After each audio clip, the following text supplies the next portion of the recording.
मैं राम रतन घोष। स्वागत है आप सभी का मेरी इस विशेष श्रृंखला में, जिसमें मैं श्री रामचरितमानस का पाठ कर रहा हूँ। पिछले वीडियो में मैंने 9 से 10 तक गाया, अभी 10 से 11 तक का सुनिए।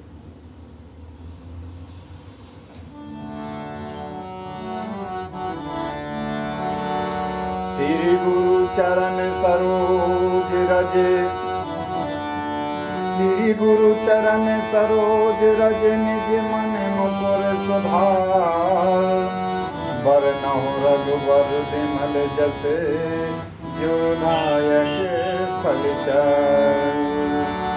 बुद्धिहीन तनु जानिके, सुमिरहुँ पवन कुमार। बल बुद्धि विद्या देहु मोहि, हरहुँ कलेश विकार। रामचरित मानस पावन, तुलसीदास के अति मन भावन। मंगल भवन अमंगल हारी, द्रवहु सुदशरथ अजर बिहारी।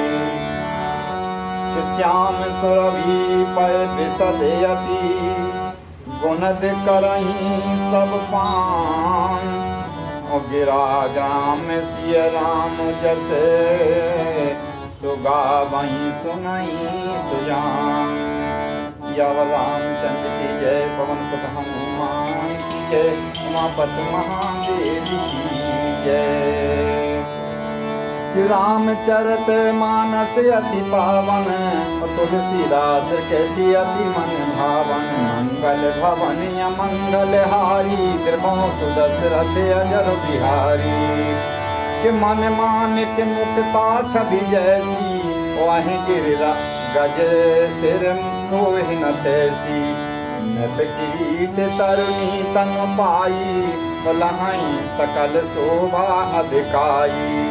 तैसहीं सुकवि कवित बुध कहहीं, उपजहीं अनत अनत छबुलहीं। सुभगति हेतु विधि भवन बिहाई, और सुमरत सारद आवत धाई। कि रामचरित सर बिनु अनवाए, और शोषण जाई न कोट उपाय। कवि को विदयस ही हृदय विचारी, गावहीं हरि जस कल मलहारी। सुकीने प्राकृत जन गुण गाना, और सिर धुन गिरा लगत पछताना। हृदय सिंधु मत शीत समाना, और स्वाति शारदा कहीं सुजाना। कि जय ज्यों बरसई बर बार विचारू, होय कवित मुक्ता मन चारू। मंगल भवन अमंगल हारी, द्रवहु सुदशरथ अजर बिहारी। सुजुगति वेद पुण्य पोहियहीं, रामचरित बरताग। और फहरहीं सज्जन विमल और, शोभा अति अनुराग। सियावर रामचंद्र की जय, पवन सुत हनुमान की जय। अर्थात श्यामा गौ काली होने पर भी उसका दूध उज्जवल और बहुत गुणकारी होता है, यही समझकर सब लोग उसे पीते हैं। इसी तरह गमारू भाषा में होने पर भी श्री सीताराम जी के यश को बुद्धिमान लोग बड़े चाव से गाते और सुनते हैं। मणि, माणिक और मोती की जैसी सुंदर छवि है, वह सांप, पर्वत और हाथी के मस्तक पर वैसी शोभा नहीं पाती। राजा के मुकुट और नवयुवती स्त्री के शरीर को पाकर ही ये सब अधिक शोभा को प्राप्त होते हैं।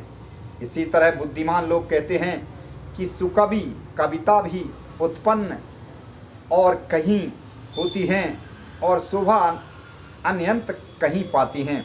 अर्थात कवि की वाणी से उत्पन्न हुई कविता वहाँ शोभा पाती है जहाँ उसका विचार प्रचार तथा उसमें कथित आदर्श का ग्रहण और अनुसरण होता है। कवि के स्मरण करते ही उसकी भक्ति के कारण सरस्वती जी ब्रह्मलोक को छोड़कर दौड़ी आती हैं। सरस्वती जी की दौड़ी आने की वजह वह थकावट रामचरित रूपी सरोवर में उन्हें नहलाए बिना दूसरे करोड़ों उपायों से भी दूर नहीं होती। सो कवि और पंडित अपने हृदय में ऐसा विचार कर कलयुग के पापों को हरने वाले श्री हरि की यश का ही गान करते हैं। संसारी मनुष्यों का गुणगान करने से सरस्वती जी सिर्फ सुनकर पछताने लगती हैं कि मैं क्यों इसके बुलाने पर आई। बुद्धिमान लोग हृदय को समुद्र, बुद्धि को सीप और सरस्वती को स्वाति नक्षत्र के समान कहते हैं। इसमें यदि श्रेष्ठ विचार रूपी जल बरसता है तो मुक्ता मणि के समान सुंदर कविता होती है। उन कविता रूपी मुक्ता मणियों को युक्ति से बेच कर फिर रामचरित रूपी सुंदर धागे में पिरोकर सज्जन लोग अपने निर्मल हृदय में धारण करते हैं, जिससे अत्यंत अनुराग रूपी शोभा होती है, अत्यधिक प्रेम को प्राप्त होते हैं। बोले सियावर रामचंद्र की जय, पवन सुत हनुमान की जय। अगर आप लोगों को मेरी ये कथा अच्छी लग रही हो तो प्लीज़ लाइक और सब्सक्राइब करें। जय श्री राम।